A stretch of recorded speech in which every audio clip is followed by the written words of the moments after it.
All right, folks. Okay, so this is going to be an overview of doing research for your bioethics project, as well as how to turn that research into an annotated bibliography. And it sounds like something very complicated, and I promise it's not.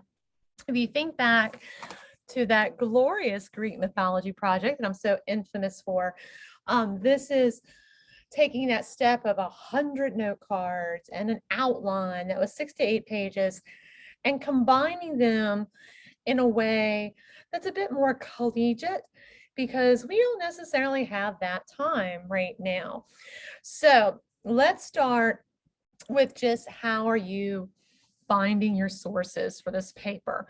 So for the annotated bibliography, you will need, if you're in the academic class, if you're in block 2, you will need 4 sources, and then your paper will be 4 to 6 sources. So the 4 sources that you start with, you must have in your paper. You will just have the ability to add 2 more, and you do not have to create new annotated bibliographies for them. If you're in my dual credit or my first block class, you guys are required to have 6 sources for your annotated bibliography, and then you'll use 6 to 8 sources when you go to write your paper. 6 of them haven't been the original, the ability to add 1 or 2 if you need it as you go to write your paper. So as always, everything you need is right here for the folder, in the folder for this unit. And what we're going to look at is, I already put it in here, this slideshow on how to find credible sources, how to test the sources that you're finding, and what to do with them after you find them, right? So I'm not going to read slide by slide to you, because by virtue of you guys being in these advanced classes, I know you can read. Enjoy reading might be a different situation, but here's just some general ideas. So what does it mean for a source to be credible? In simple terms, it means believable. And here are the 3 bullets you're looking for in every source that you use. They are produced through careful study using well-documented research methods. They are authored by qualified experts. Their purpose is to describe the facts or principles the author discovered. So this is formal research. We do not care what Joe Schmo Facebook star has to say about your topic. We want to know what scientists, doctors, credible researchers have discovered and written about your topic. So once you have a source, you've skimmed over it and you kind of feel like this fits the needs, this connects to what I want in my paper, here are the questions I want you to think about. What is the purpose or motivation of this website? So if you were doing something related to a pharmaceutical drug, how credible is the research put forth by that pharmaceutical company or by the competing pharmaceutical company? It doesn't disqualify it, but it's something that you always have to keep in the back of your mind as you're determining how credible the information is, or is there some bias there affecting it?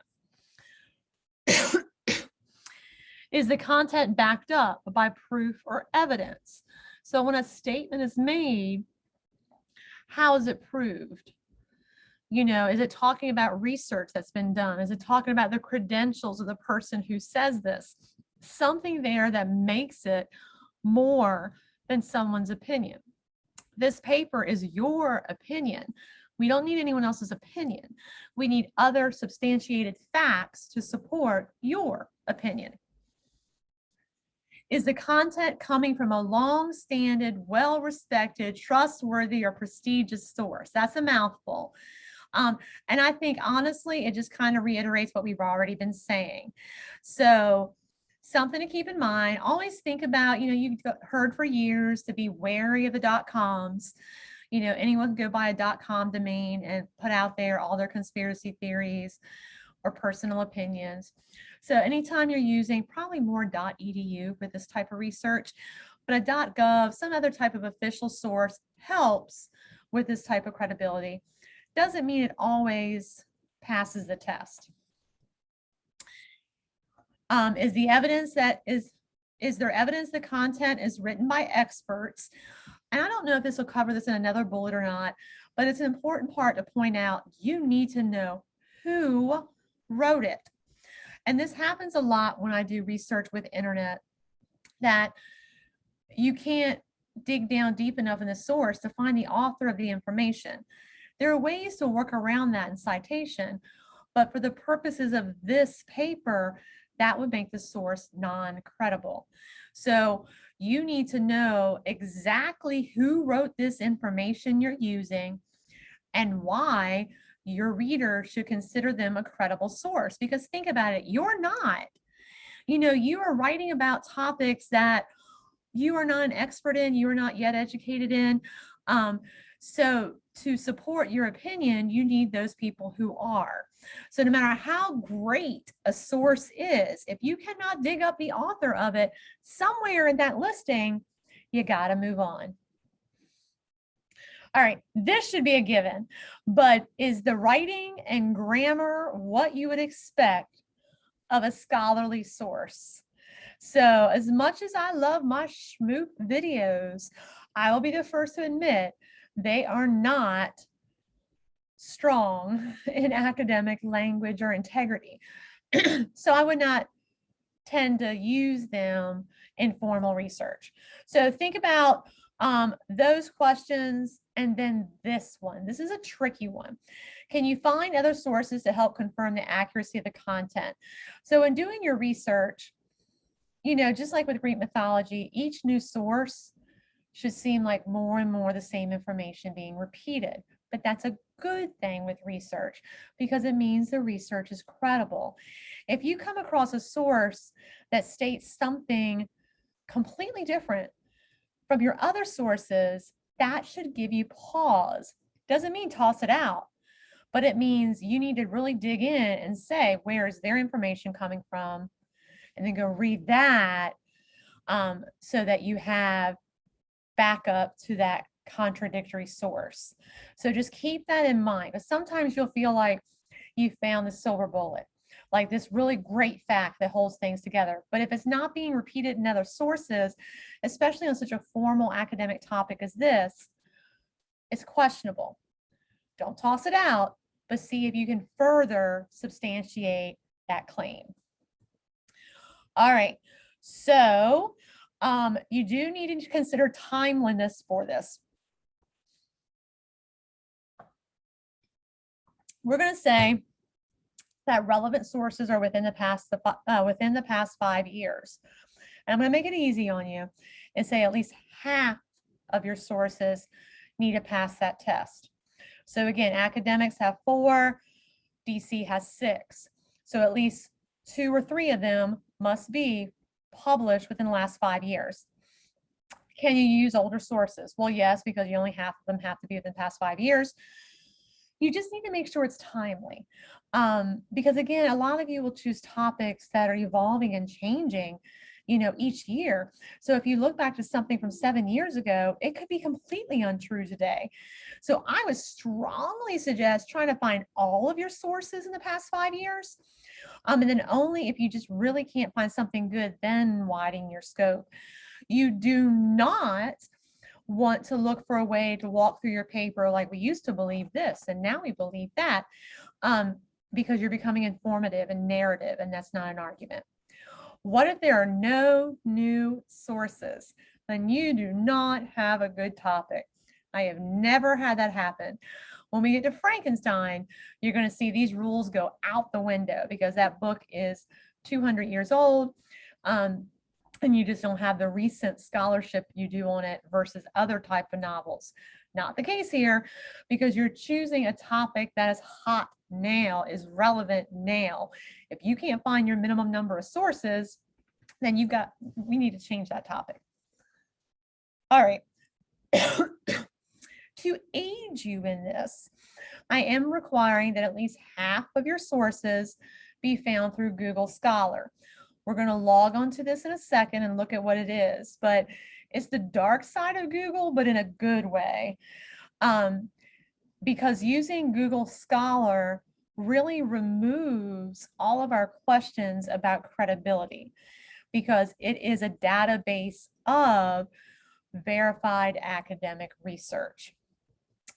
And then I have a couple of clues in here to walk you through how to effectively use it. We're going to hop on there and do it together. But if you're struggling through it to find sources, come back here and it'll tell you how to find more recent papers. It'll tell you if you have a source that sounds good, but when you click on it, it's not the whole article. It'll tell you here how to get that whole article. And then lastly, just this is general research, you know, how to widen or narrow your topic. So let's pop over and look at this. So we're going to go to scholar.google.com. Ooh, not Google. Sounds like a corgi and poodle mix. Google. There we go. And it looks kind of like Google does, right? And then you're going to type in your article. So I'll use the one that we're not using.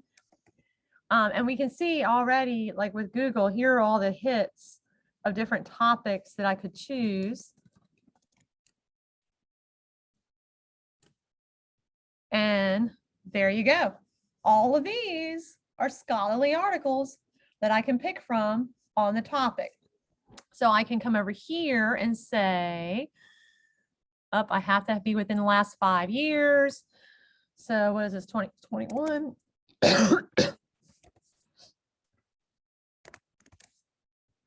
All right. Of course, with this topic, they're all going to be within the last 5 years. Yeah, give me the citations. Make my job easy on me. And there we go. So sort by relevance or sort by date. All those type of options that you're used to here. And then it'll tell you what type of document it is. Sometimes there'll be PDFs, there'll be external documents. Sometimes it'll send you to the source. And then here we go. We clearly know who wrote it. We see what their qualifications are. We know when it was written, where it was published. And then we know this is, and this is what it's going to be like using Google Scholar. They're all credible sources. So it takes away some of that stress for you. All right. If you find a source that was a really good source and it's like really on sync with what your argument is, right here you can click related articles and it'll give you other articles that share a lot of the information with this one. So it'll help you build and support arguments. So that's it for research. Let's talk about the annotated bib.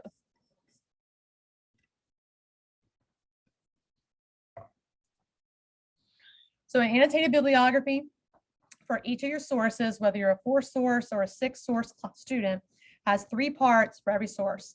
The first is the full MLA citations. The second is a summary of what that source is about. And then the third is an explanation of how that source further supports your argument. And I actually dropped a sample in here for you. So I'm just going to pop right over and pull that sample up. So this is what your final document could look like. MLA heading. I probably would have put annotated bibliography as a title, but MLA format style citing. After the first line, you would indent it. A paragraph summarizing what the article is about. And don't walk through it. Don't say first they discuss this, then this, then this. You should kind of be like, here's the main idea. Here's how they support it. So you should have like a topic sentence of what the main idea of the article was, and then just details to support the main idea. Second paragraph is, how will you use this in your paper? How will this further your argument? If you do this part well, that second paragraph could be a paragraph that you actually cut and paste to your paper. So keep that in mind when you're writing it, when you're thinking about your tone and the way that you form that paragraph, that you want to write it in a way that, well, shoot, I could have 2 or 3 pages of my paper done if I do my annotated bibliography well. So next source, citation, summary, connection to your paper, I guess is what we'll call it. And then the order these are in are alphabetical. So once I do my citations, I know C, G, M. All right. So you do not need an additional works cited page because all your citations are here. And that's all an annotated bibliography is. Just really reading those resources, pulling out the information, summarizing it, and explaining how it connects to your argument. It could refute your argument because you can have a counterclaim in this paper. It could further your argument. It could introduce a new argument. Okay, so right here, it has its own document explaining to you what an annotated bibliography is. And reminding you in the academic class, you've got 4. In dual credit, you've got 6. That's bad cutting and pasting. I'm going to change that before you see it, although you'll see it here. Okay, and then right here is what each annotated bibliography will include: an MLA citation, the summary. It is only 150 to 250 words. And then an analysis of the source, 150 to 250 words. So I've listed here some questions. These are not questions to walk through as a checklist. These are questions if you don't quite know how to analyze the source, you could answer these to guide you through it. What new information is presented, not seen in other sources? Does this support or refute your current stance? How? What information does the argument lack or is weak in defending? In what way will this source offer insight and support your argument? Don't write about the source. Do not say this source will, this agrees with, but write about it as if it was a paragraph in your essay. All right. Lots of little bullets here, little tips I'm not going to read through, but I strongly suggest you do. And then note here, if you're feeling a little iffy about this and you want to make sure you get a good grade because it is a project grade, you can do 1 annotated bibliography and email it to me by noon on Friday. And then I'll give you feedback on and show you where you're doing right, where you're doing wrong, and then you can go on with your other sources. So that is the research project, the research portion of it, and directions on how to do the annotated bibliography. We'll have an optional class on Friday. So whatever time your normally scheduled class is, I'll do that Friday afternoon. So if you have any questions about everything going on this week, you can come in and ask those or get help. And then I'll see you guys as a whole class on Monday. And then Monday night, you actually have just 2, but the first 2 paragraphs of your paper due. So it's going to be a quick unit. But because we have a limited amount of time, everything kind of gets much shorter as it gets quicker. So have a good weekend, and I hope to see some of you on Friday.